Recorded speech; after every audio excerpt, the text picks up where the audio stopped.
Hello and welcome back once again to Classroom Corner TV, where we have honest conversation, inspiring discussions, and fun conversations about everything and anything that has to do with learning and the classroom. Here with me is my co-host. Hi, I'm Bamdele, a seasoned educator with years of classroom experience. Okay, so earlier this week, a story came out, and I think I have it here. Let me just read it. So this person said he attended a parents guidance forum organized by a reputable school. He was actually there to represent some people in his organization. So he said a teacher narrated an incident that left the entire hall in stone silence. A student's phone had been seized for violating school rules. His mother, furious, came to the school to demand that her son's phone be released immediately. Wait, I don't understand. Is it for the school seizing the phone or for what? Wait. You know, those are some of the things that we see around. Because I don't understand. You see, the school sees a child's phone and mother is furious coming to school too. But then, you can't even get home and say your phone was seized. Why did you take it to school? Well, let's continue. Let's continue. So, after all, it was her property. That was why she came to make the noise. But the teachers stated. Eventually, they called her aside and quietly revealed why they couldn't hand over the phone so easily. What the boy had on the device was beyond comprehension. The teacher said softly, "Ma, your son was watching an explicit video and it featured you and your husband." Wait. I think we need to break the English down. Explicit video. An intimate video featuring his parents. For a moment, the woman froze. Her face drained of color. Wait. The entire room gasped. I thought she was coming to demand for the phone. So people have got. We will not be hit by what is bigger than us. And that wasn't all though. The teacher said the boy had even bragged to his classmates saying, "Do you know my mother's ringtone? Yeah? Come and hear my mother's ringtone and compare with your girlfriend's own." Can you imagine? The mother reportedly broke down in uncontrollable tears right there in the office. So now the question is, why is it that teenagers these days, they do these things and they have no guilt about it? They feel nothing bad about it. The moral discipline between the mother and the child, I think, if I should rate it from 1 to 10, no. It is, in fact, I'll rate it below 1. That is 0 because in the first place, what conspire for your son should be taking a video of you having your husband, an intimacy with your husband for what reason on earth, irrespective of anything.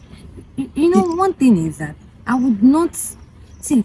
There is a place of being grooming yourself even after you've been groomed. There's still a place of grooming yourself. There should be a place of respect for your parents.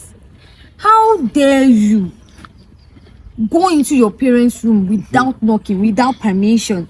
Then you took a video, then you used it to brag to your classmates. And that thing we need to look at here is who is to be blamed. See, who is to be blamed is everybody, every single person. Number one, I will blame the mother. The fact that you came to school to fight because your son was disciplined for flouting the school rules goes a long way to show that even you morally, you have a lot to work on. That's one. It is all the fault of the mother. You know, the state government has given some of these students some privilege and leverage. See, I agree that the state government has done a lot of harm and havoc with all those policies they put in place, even though they had a good intention.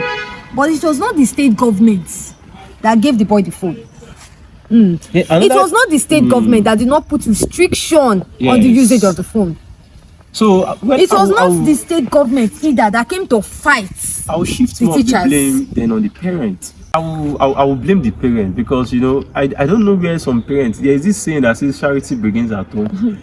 There's also another saying that says, train up a child in the way he should go, and when the child grows up, he will not depart Done. from it. Done. So, irrespective of anything, you should just there's this fear the child should have concerning the parent that It doesn't you know, exist anymore. irrespective of anywhere I am, whatever I'm doing, I should have this fear that no, my mom, my dad must not see this bad behavior from me, even outside. Imagine the kind of child that these parents are breeding. This one will grow up now and later in future become a politician, and imagine what will be breeding into the society. Good.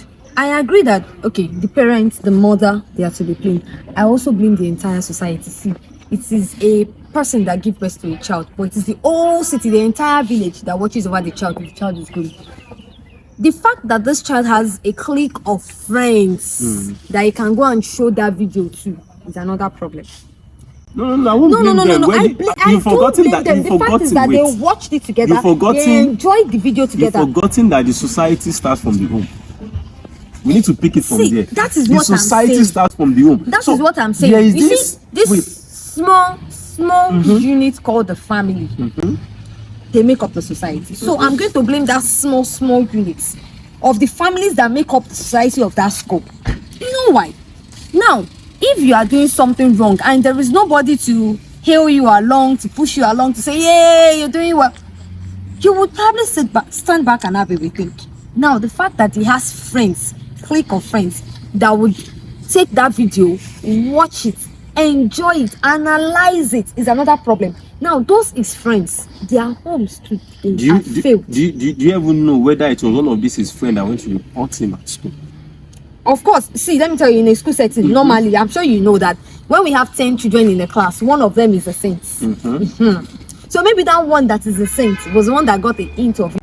You see, the moment these so-called young children start getting to this teenage stage, there's these things they do naturally. You know, once they start entering that teenage stage, puberty stage and everything, there's this hormone that develops in them. I want to explore, I want to do this, I want to have experience, I want to belong. You know, that thing at that teenage stage is very, very high. And if you don't curb some of those things, if there's nobody there to caution them, if there's nothing for them to conclude them, then Yes, you are correct.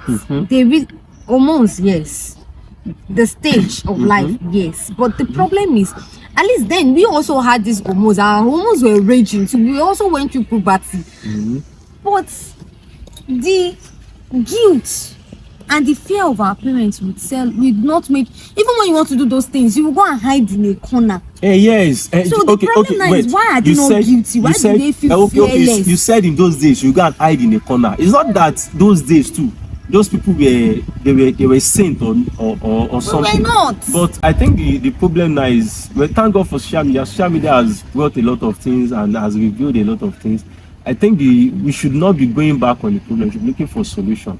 And that's what we need to deliberate on. What is the solution? What is the way out? Okay, so before we go to the solution, I think the problem is that the people around who are expected to help these children, because the fact that poison is sweet does not mean that, or desirable does not mean that it is healthy for you to consume. So the people that have been put in charge of helping these children decipher which one is to be consumed, which one is not to be consumed, they have failed.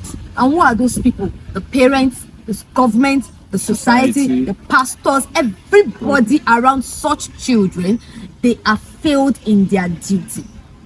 That is my own submission. I think this is a clear call for us to come out as an educator to, you know, that is one thing I used to tell every educator out there is, number one, your first role is that this me being an educator is a purpose. It's a purpose. I need to achieve something, and that thing is you are a mentor. You are a Mentorship. So you get, so number one thing is that you must have passion for it, not just because I have nothing to do, so I have to go into teaching or I have to go into the educational line. No, you know, it's That thing you said will bring us to another topic. you know, it's something you need to have passion for. When you see these young ones going into all these immoral, illicit, and all these legal things going on around, then you should be able to stand and come in and, you know, caution them.